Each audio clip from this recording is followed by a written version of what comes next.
เนาะแต่จุดเริ่มต้นพี่น้องเอ้ยเนาะอุ้ยเกือบล้มจุดเริ่มต้นที่ว่าเพิ่นปักหลักไว้พี่น้องเอ้ยเนาะก็คืออันนี้เป็นเงาไหม้พี่น้องเงาไหม้ไม่ดูบ่หรือไม่เอียงจักไม่แดงเขาตัดเนาะไม่แดงไม่ดูนี่จุดนี้พี่น้องเอ้ยเนาะจุดนี้ถือว่าเพิ่นปักหมายไว้จุดนี้ไปหาพุ่นปุ๊แล้วโหกมะม่วงให้น้องยืงไปพุ่น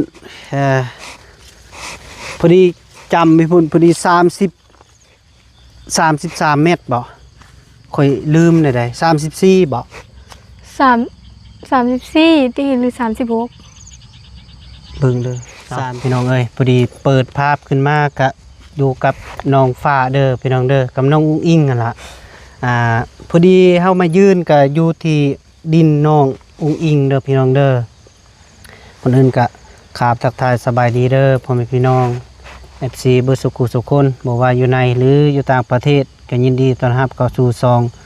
บ่าวลาวใต้เด้อพี่น้องเด้อฮู้แล้วบ่ชื่อซองบ่าวลาวใต้สักกะฮู้กินนี่โดยอันนี้เป็นซองไม้ที่ว่าซองอ้าย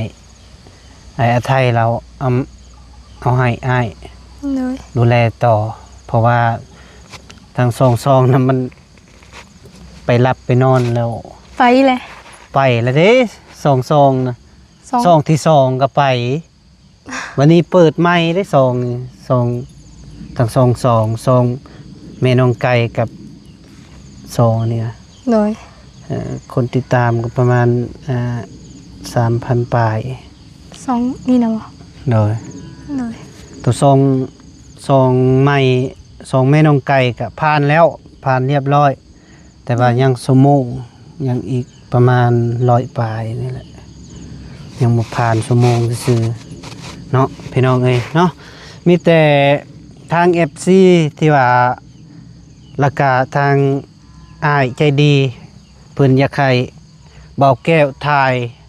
ให้เห็นทุกมุมทุกแก่แล้วว่าเนาะมีแต่มื้อนี้ก็สิให้น้องฟ้าเพิ่นพาเลาะเนาะเลาะแจนี่แจนั่นแต่ว่าทางนี้ก็มันหกแน่พี่น้องเอ้ยเนาะแต่เขาเจ้าก็เฮ็ดสวนเนาะเจ้าเฮ็ดสวนปลูกผักถ้าว่าเป็นดินของน้องฟ้าแท้พี่น้องเอ้ยเนาะก็ถ้าเฮาก็สิมาเฮ็ดหัวแล้วก็สิให้น้องแม่นกับน้องฟ้าน้องงาก็มาปลูกผักเนาะปลูกผักขายว่าซั่นแล้วก็จำนวนเงินที่บ่าวแก้วเอามาแล้วก็มามอบแล้วเรียบร้อยคันพ่อแม่พี่น้องเขาไปเบิ่งอยู่2แม่น้องไก่เด้อพี่น้องเด้อเพราะว่าลงทั้ง2นั้น2นี้ก็มีแต่สิพาน้องเพิ่นไปเบิ่งเนาะให้ FC เบิ่งแล้วก็ทางอ้ายใจดีเนาะมีแต่เริ่มต้นก็เฮาสิย่างทางนี้ก่อนเนาะแต่จุดเริ่มต้นพี่น้องเอ้ยเนาะอุ้ยเกือบล้มจุดเริ่มต้นที่ว่าเพิ่นปักหลักไว้พี่น้องเอ้ยเนาะก็คืออันนี้เป็นเงาไหม้พี่น้องเงาไหม้ไม่ดูบ่หรือไม่เอียงจักไม่แดงเขาตัดเนาะไม่แดงไม่ดูนี่จุดนี้พี่น้องเอ้ยเนาะจุดนี้ถือว่าเพิ่นปักหมายไว้จุดนี้ไปหาพุ่นแล้วโหกมะม่วงให้น้องยืงไปพุ่นพอดีจำไปพุ่นพอดี33 เมตรบ่ค่อยลืมได้34บ่34ตีหรือ36เบิ่งเลย34บ่แม่น33แล้วก็ทางพุ่นขึ้นไปพุ่น44บ่ประมาณนั้นแหละเฮาก็ยังบ่จื้อมันโดนเนาะมันโดนเนาะคือว่าดินนี่ก็ FC ก็หลายคู่หลายคนเนาะคอมเมนต์มาว่าดินบ่ฮอดเฮกตาร์นึงคือซื้อแพงแท้แต่ว่าบ่าวแก้วอยากตอบเด้อพี่น้องเด้อตัวนี้นะ เรื่องดินมันก็แพงแล้วพี่น้องเอ้ยเนาะถ้าว่าอยู่ในเมืองก็บ่ได้มันตกอยู่200,000 กว่าบาทพุ่นแหละพี่น้องเอ้ยเนาะสำนี้เนาะ โดย แต่ว่าก็อยู่บ้านนอกเขาก็1-2มาก็เจ้าของดินก็อีต้นสงสารเพราะว่าก็ถือว่าพี่น้องเนาะ โดย แล้วก็เพิ่นปันให้เพราะว่าเพิ่นก็อีต้นสงสารน้องแม่นกับน้องฟ้าเนาะเป็นลูกกำพร้าพี่น้องเอ้ยเนาะกำพร้าแบบแม่กับพ่อแยกทางกันซื่อๆพี่น้องเอ้ยเนาะแต่ว่าได้แม่นว่าความนั่นดอกแบบกำพร้าซื่อๆพี่น้องเอ้ยเนาะแล้วก็เฮาสิพาอีกไปอีกจุดนี้นี่ก็เลิกเติบได้พี่น้องเอ้ยโอ้ฮอดกกม่วงปานใดนี่เขาเจ้ามาปลูกผักเพิ่นเฮ็ดถั่วปลูกผักซื่อ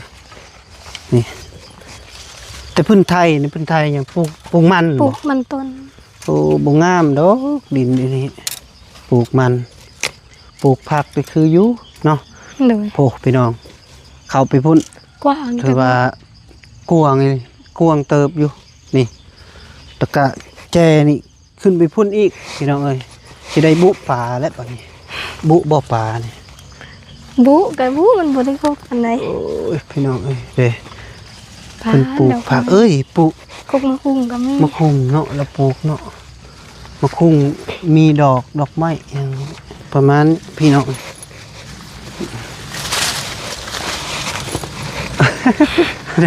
ระวังเด้ มาเลย นี่พี่น้องเอ้ยเนาะ มาฮอดจุดนี้แต่พุ่นมาพี่แล้วก็พอดีล่วงยาวเนาะบัดนี้ล่วงยาวที่พี่พุ่นแล้วก็14 เมตรพี่น้องเอ้ยเนาะแต่ว่ามันอยากแวบหน่อยหนึงบ่อนี้ มันอยากแวบนะพี่น้องเอ้ยโอ้ยหมุดกระครบแล้วบัดนี้นี่เนาะมันแวบที่พุ่นมาพี่จุด กว้างเติบ โดยแต่ว่าก็บ่เป็นหยังแบบนี้ซื่อเนาะ เล่นอะทาง นี่ ผู้ลงไปผู้ มาฮอดพี่น้องเอ้ยนี่ฮอดพี่ทีนี้หาลักพุ่นก็ได้บ่10 เมตร ประมาณ10 เมตรนะเนาะ โดย เพราะว่ามันแวบที่พุ่นพี่น้องเอ้ยเนาะเพราะว่าเขาเจ้าเป็นดินเขาเจ้าเด้มันแวบมาพี่ขึ้นมาฮอดพี่ เกิดเป็นสี่เหลี่ยมเนาะ แม่น ยังน้อยหนึง ก็เป็นสี่เหลี่ยมแหละนี่มันมาฮอดพี่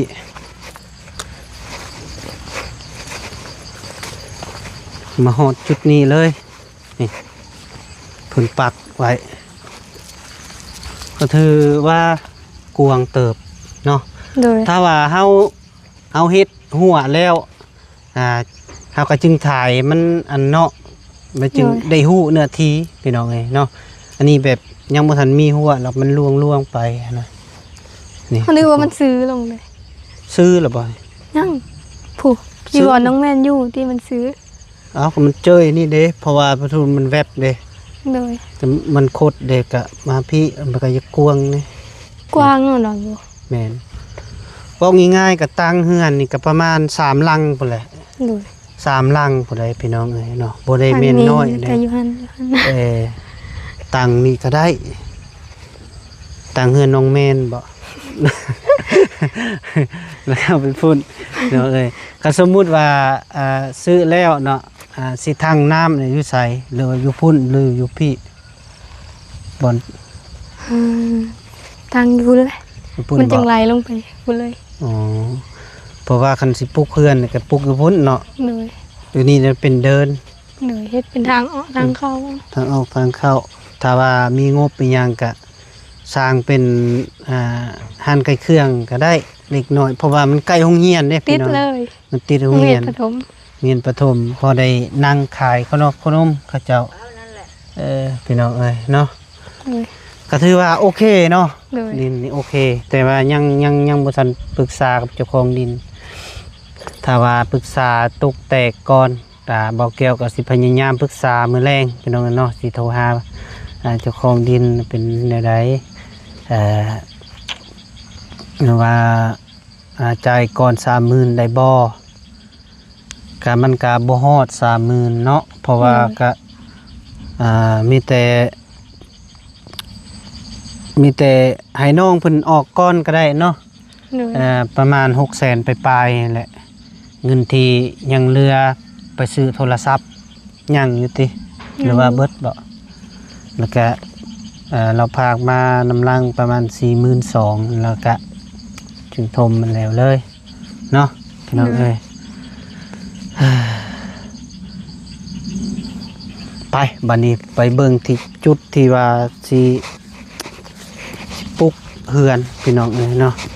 บ่แก้วก็อยากเบิ่งคือกระดุดกระดิดแบบนี้นะเขาเจ้าอันนั้นเฮ็ดเป็นร่องพี่น้องเอ้ยเนาะ ปลูกมันต้น เขาเจ้าปลูกมันเด้เจ้าเฮ็ดเป็นร่อง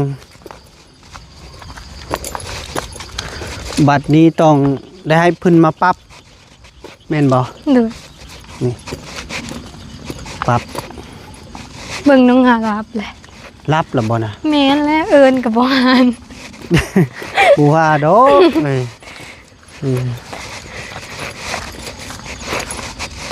อยู่นี่บ่ นี่ หรือว่าอยู่บ่อนปลูกนี่ อีหยัง ว่าบ่อนปลูกเพิ่น ปลูกเฮือนนะ โดย ก็มันก็คันสิปลูกอยู่พุ่นมันก็ใกล้เฮือนเพิ่นเนาะ ปลูกนี่ ปลูกอยู่นี่แล้วก็เฮ็ดห้องน้ำอยู่พุ่นแล้วคือ โดย เป็นห้องน้ำอยู่พุ่นเนาะ โดย เรา ห้อง ก็มา น้ำ ปลูกอยู่พี่นี่ก็มีแต่จางรถแท็กเตอร์และมาดุดแต่มันเพียงเนาะโดนเติบเด้เขาเจ้าดุดนี่นะมันเป็นห้องเด็กกับมันกับโบงาม เป็นห้องมาเลยแถวเนี้ย นี่ มันเขาดูดเอา อันนั้นเขาแปลงบ่ โดย เขาแปลงแล้วก็เจ้าของดิน เขาดินมาถมเลยพร้อม เขาเอาดินมาถมบ่นะ โดย ปออันนี้กันเอาดินมาถมก็ลายรถได้นี่มีแต่เอารถพอดมาปรับ ปั๊บเอามาได้นี่ ปรับข้างหน้าแต่บอนสิเฮ็ดสิตั้งเฮือนนี่ก็บ่ปรับก็ยะ โดย เพราะว่า ถม เฮา ไปเลย เฮายังตั้งแล้วก็เอาดินมาถมคือเก่าน้องเอ้ยเนาะก็เหมาะสมอยู่พี่น้องเอ้ยเอาง่ายๆซะราคาสำนี้เหมาะสมแฮงนี่เลยก็มันตกอยู่70,000นี่ก็มันก็ตกอยู่จากล้าน52บ่เบิ่งเด้อ 52 ล้าน จิตเจ้าคูณละ จังเอาไอ้เว้าตอนนั้นดิแม่นบ่ฮะ ง่าเอาโทรศัพท์ให้นี่ เบิ่งเด้อพี่น้อง70,000 ละโค คูณ6,800,000 6,800,000พอดี47,600,00047ล้านกับ600,000พี่น้องเอ้ย ดินนี่นะ อืม ทองแพงกว่ามันวะ โอ้ทองแพงได้อาไปซื้อนะก็เท่าใด48ล้าน ป๊าด 3 ถึงมันน่ะดินแพงกว่าทอง ปลาย เลย อืม อันนี้ทองแพงกว่าดิน เลยถือว่าก็โอเคอยู่เนาะ โดย จักนาทีแล้วอืม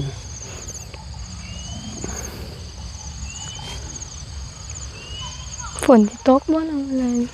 กับบ่ตกเบิ่งอากาศมื้อนี้ก็สิบ่ตกดอก เพราะว่ามันก็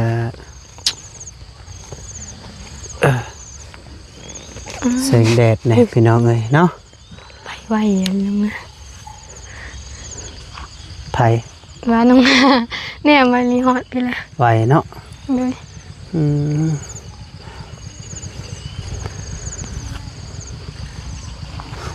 มีแต่นี้แหละ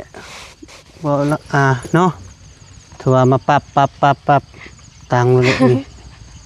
คันสิจำหัวเลยบ่ มันก็บ่งามคันจำ ยับไหม ยับมาพี่นี่ขานี้ขึ้นพุ่นก็